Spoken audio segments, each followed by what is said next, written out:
Can a breakthrough in battery manufacturing unlock the next leap forward in the electric vehicle revolution? Well, today I'm going to be joined by Tim Holm. He's the co-founder of QuantumScapes. And we're going to discuss how solid-state lithium-metal batteries have the potential to reshape the future of energy storage. So my guest is going to share how his team moved from academic research at Stanford to building a company now poised to deliver faster charging, safer batteries and at higher energy density without compromising scale.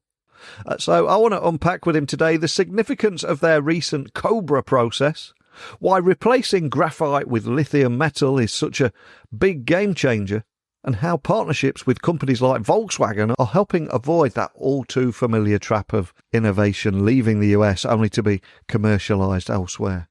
So whether you're in automotive, energy, or simply curious about what will power our future, this conversation will offer a grounded yet ambitious look at where battery tech is heading. So a massive warm welcome to the show, Tim. Can you tell everyone listening a little about who you are and what you do? Yeah, sure. Tim Holm. I'm a co-founder and CTO of a battery company called QuantumScape. We were founded about 15 years ago, spinning out of Stanford, where I was doing research in energy storage devices in material science.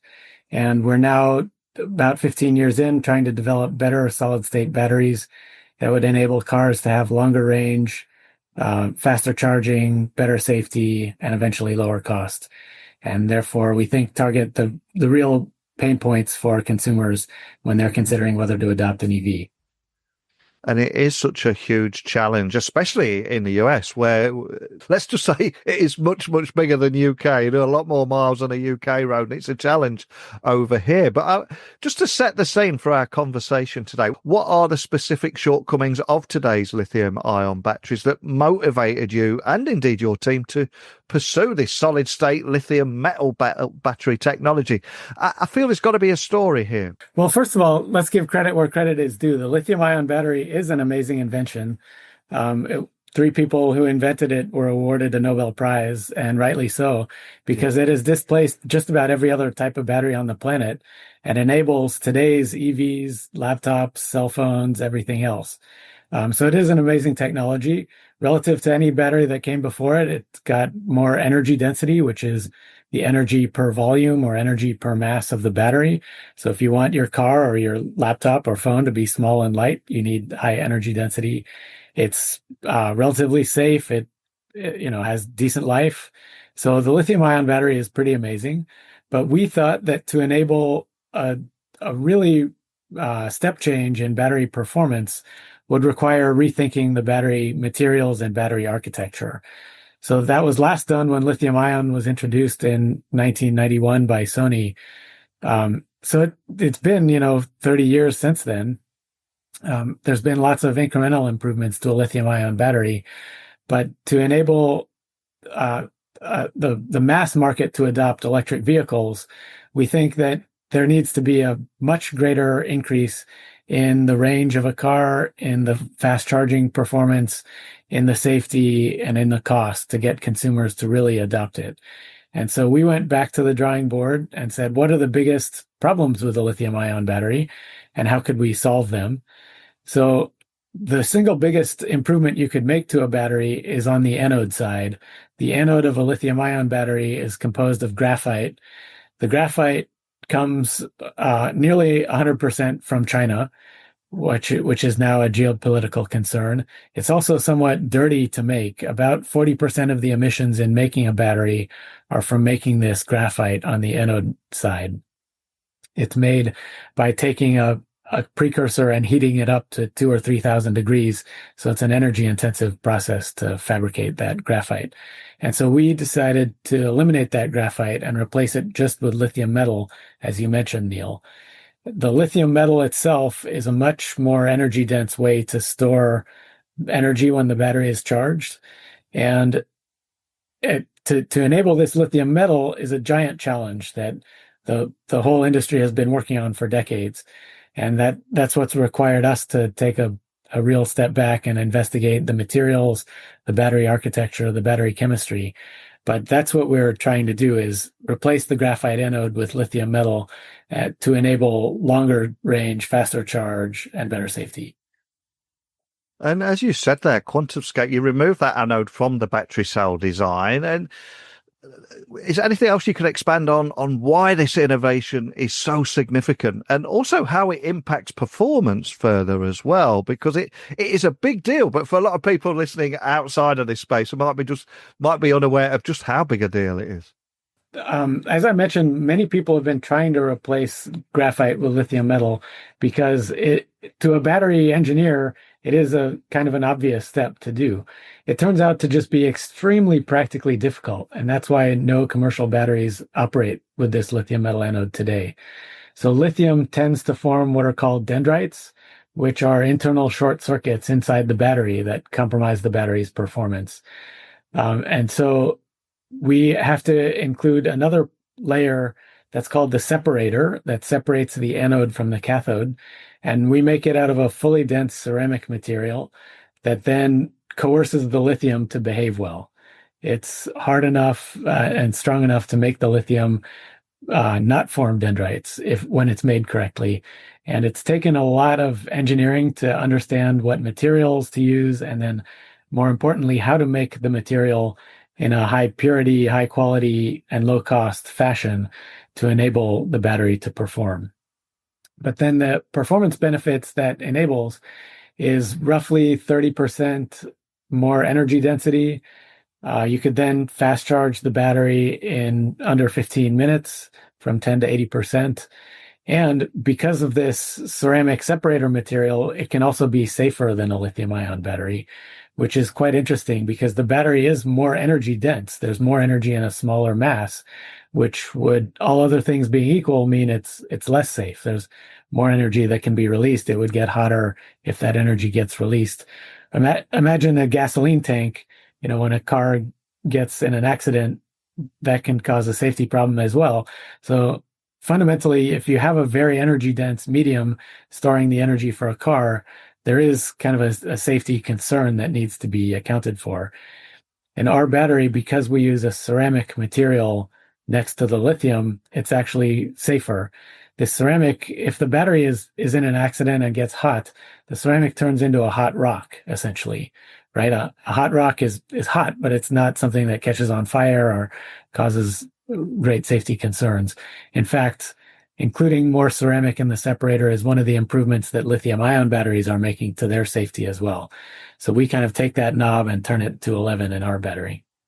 Love it. Great Spinal Tap reference too. And before you came on the podcast today, I was also reading that QuantumScape has recently announced the core innovation that will enable the next generation of solid-state lithium metal battery technology. And most excitingly of all, from the outside looking in, is that it will be able to be manufactured at scale. So tell me more about the integration of this COBRA solid-state separator manufacturing process into your baseline cell production. And ultimately, what does this mean for the industry from your side? So this new material that we've developed is a key to our technology, but it's not made at industrial scales anywhere in the world. And so we had to figure out a way not only to make it, but then to make it scalably in a low-cost fashion. Just to set the scale, a gigafactory would process roughly a trainload of materials every day. A trainload of raw materials coming in, a trainload of finished batteries coming out every day. So that's a huge amount of material that needs to get processed, and it needs to be done at very low cost. So we had to figure out a way to make our material in that scalable, high throughput, low cost fashion. And so it was a several-year research project for us, which we just said it's going to be foundational to making this technology a commercial success. And so we were fortunate enough to find that it was possible, and we rolled it out in 2 different generations. One that we did last year increased our processing speed by about 7 to 9 times. And then the next one that we just introduced a couple of weeks ago, it increased our processing speed by another 25-fold after that. So put them together, it's roughly a factor of 200 or so in the speed in which we're able to make our materials. So a really, really amazing breakthrough that required science and engineering. and some luck along the way, but it now enables us to make the key ceramic component of our battery in a very high throughput, scalable fashion that we think is compatible with the low cost that batteries need to achieve. And you mentioned a few moments ago that your method, or this new method, is safer. And I think it's an important point to raise, because battery safety is a growing concern, especially with so many high-profile incidents involving lithium-ion fires. So how do solid-state designs like yours address some of these risks, even under extreme conditions? Anything you can share around that to just address that safety issue? Yeah, so there are regulations, there are standards around battery safety. So batteries that ship commercially have to go through a standard qualification process with respect to their safety testing.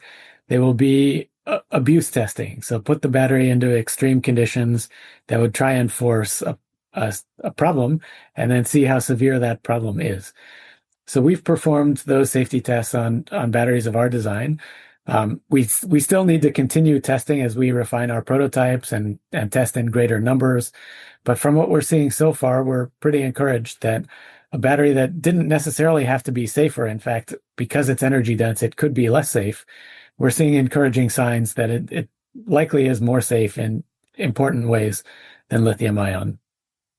And I'd love to geek out with you for a moment, because I also recently read that you've begun low volume production of the QSE5 cells. So what did you learn from that phase, and how are you preparing for the broader rollout with the B1 sample cells? Anything you can share there? Yeah, well, so our main market right now is automotive. We are looking at other markets, but just to speak about automotive for a minute, they have a sample qualification process where they call A samples are prototypes, B samples are samples coming off of a pilot line, which is, highly automated and scalable, and then C samples come off of an actual production line and high volume. So a couple of years ago, we were developing and shipping A samples to customers. So these were prototypes. We've now been shipping our early B samples, pilot line samples. And later this year, we intend to ship more mature B samples coming off of this COBRA process that we just mentioned, the more scalable, faster, and production ready process. So we'll be shipping our later stage B samples to customers later this year. That's our target. And then we'll be working with those car companies, battery companies, and customers to put it into higher volume production in their facilities. So we'll be partnering with them so that companies like Volkswagen can produce batteries inside their gigafactories. Wow, I love a good teaser. Sounds like we might need to get you back on later in the year and early next year to find out a little more how that journey is evolving. And of course, traditionally, commercialization is often where many promising technologies have had to stall. So what approach are you taking at QuantumScape to accelerate market readiness and scale responsibly? Because it is often it's quite a troublesome hurdle, isn't it, traditionally? Yeah, right on. There are two traditional valleys of death for energy companies or materials companies. The first one would be, can you make a working prototype that demonstrates the proof of operation? This is kind of the 0 to 1 phase. And then the next valley to death is the 1 to N phase, where you're scaling up into commercial readiness. And if we look back at other battery companies that came before us, or companies in the solar photovoltaic space, which is similar, where you need to produce an energy technology at commodity global scale, these are really the two valleys of death that companies have struggled with. And so I think we've achieved that first one. We've demonstrated prototypes. We've shipped them to customers. They've been tested in our customers' facilities.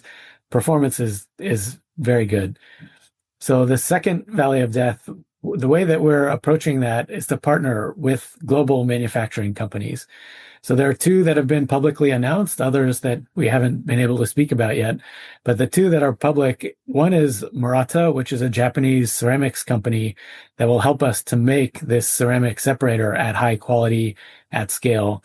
And then the second is PowerCo, which is Volkswagen's battery subsidiary that makes batteries. They're installing 3 gigafactories, 2 in Europe, 1 in Canada, And we're partnering with them to put our technology into manufacturing in their facilities.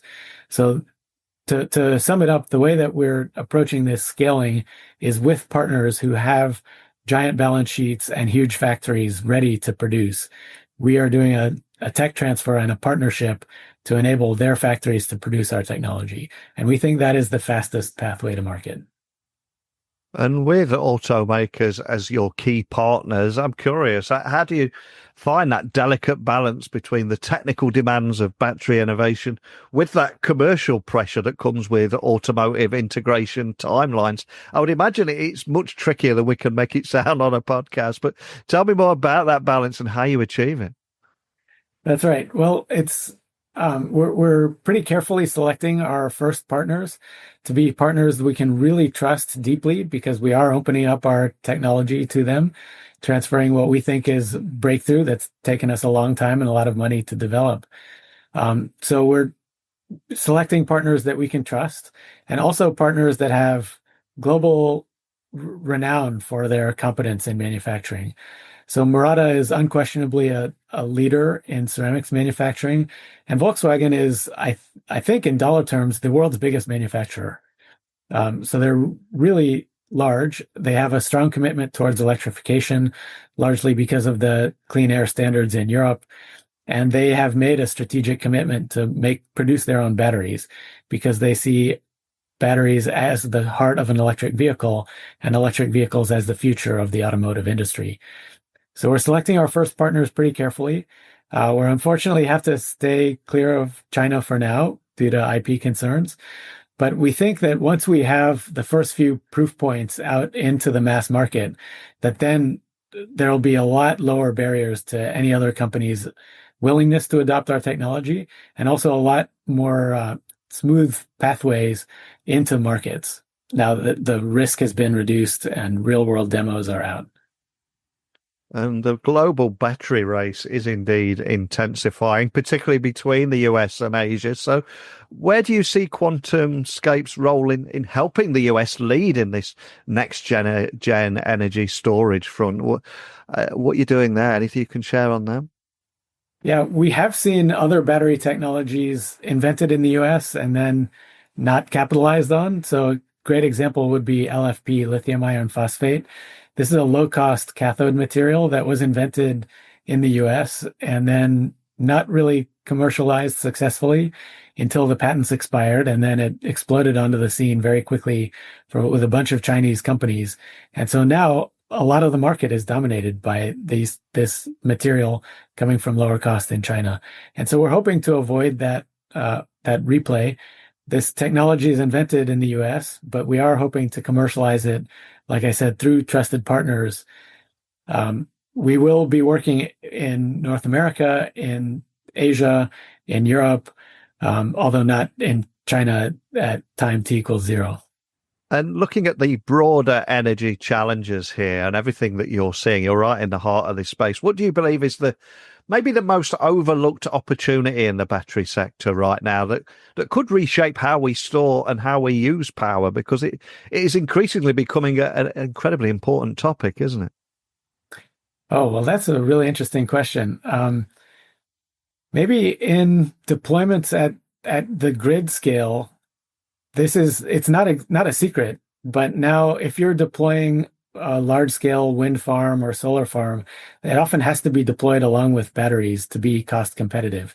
This is partly for reasons of bottlenecks in the transmission of electric power over the grid, partly due to the need to shift time from when the sun is shining, that's when all the solar cells are producing. So if you're able to buffer power for a few hours and shift it into the evenings, you can sell at higher prices.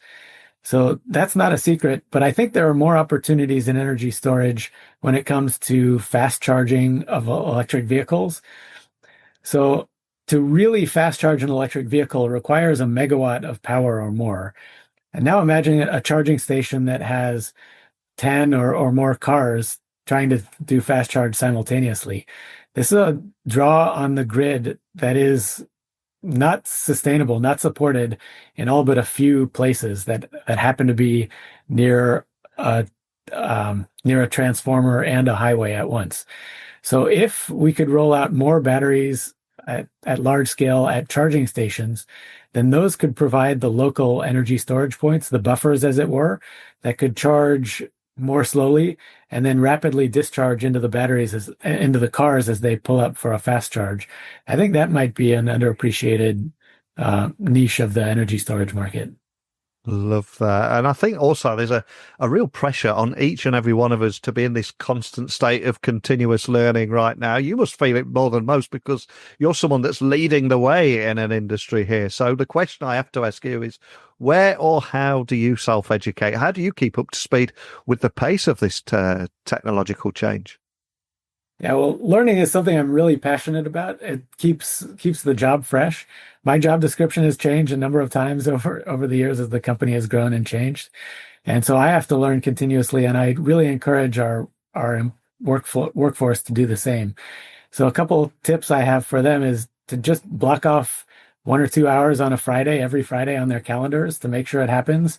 And yeah, maybe half of the time that'll end up getting scheduled over, but at least the other half of the time they'll have a commitment to go and learn. So what I do for myself is I try and follow podcasts like yours. I'll listen to several a day, usually at 2x speed. I'll take some Coursera classes if there's something I want to dive deeply into. I go to 1 or 2 conferences per year, and that's something I encourage our staff to do as well. If there's something they're passionate about and they want to learn about, go to a conference, read papers, read books. YouTube is a fantastic resource as well. So it's a little bit of everything, and I'm just by nature very curious. So I'll get interested in something and then dive in.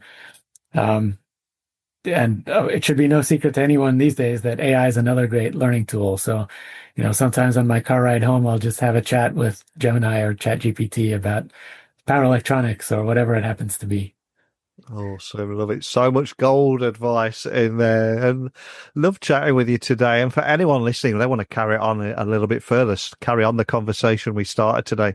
Where would you like to point everyone listening that wants to keep up to speed with all things QuantumScape? Yeah, sure. We have a blog, we have a YouTube channel, we have a Twitter. So look up QuantumScape on any of those, LinkedIn as well. And we publish our updates on a pretty regular basis. Well, I'll add a link for that so people can find you nice and easily. And we did cover a lot today from this next generation battery development, tackling the problem of battery safety, accelerating commercialization, and also the race for next gen battery leadership. I feel that you guys are going to be well in that race. It sounds like to me like you're leading the way, but I'd love to stay in touch with you, get you back on towards the end of the year or early next year when some of those big milestones are hit. But more than anything, just thank you for sharing your story today. Thank you, Neil. So, as the global battery race accelerates, are we finally seeing the US reclaim leadership in energy innovation through trusted and strategic partnerships? Because Tim's approach to scaling responsibly, staying clear-eyed about manufacturing risks and maintaining that engineering mindset, I think offers a refreshing counterpoint to the hype that we often see. But I'd love to hear what you think. Are solid-state batteries truly an answer to EV adoption at scale? Or is it just another stepping stone in a longer journey? Please join the conversation, share your thoughts. Tech blog writer at outlook.com, LinkedIn, X, Instagram, just at Neil C. Hughes. Love to hear your thoughts on this one, but it's time for me to get out of here. I got another guest ready and warmed up for you tomorrow morning, so I'm going to get that live, and I'll speak with you all then. Bye for now.